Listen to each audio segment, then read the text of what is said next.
When the buzzer sounds, wealth management is about a lot more for professional athletes and coaches than just managing your spending and investing. It requires a lot more that people don't think about.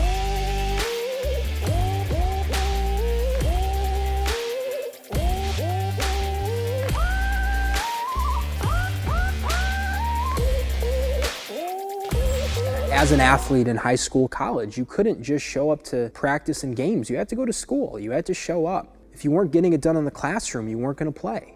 From a flexibility and strength standpoint, if you weren't spending time in the weight room, you're going to get hurt. Coaching, you can't just understand the X's and O's. You have to motivate and communicate to your team. You got to know how to recruit. You got to know how to sell kids to get into your program. And there's so many things that the fans don't see, the behind the scenes type work, but they matter. They really matter. And the same concept applies to finance. It can't just be investments. You can have fine investments, but if you don't have the right insurance, the right legal planning, if you're not getting the right tax advice, branding, making sure your social media's on point, if you're not focused on being around the right people, the circle of influence, you can't hide behind the investments, just like you can't only show up to practice and show up to the games.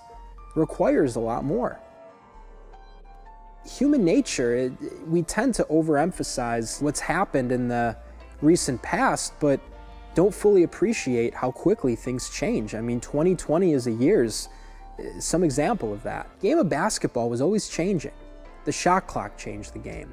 The three-point shot changed the game. Big men have had to adapt and they're now forced to play more on the outside. Recruiting's different. The game's become more global. And if you have a playbook from 20 years ago, you're only going to get so far. This is not about predicting the future, but just acknowledging how quickly things can change and being flexible, being humble with it all, adapting, and making sure that your financial plan looks at the world today and not what it was 20 years ago.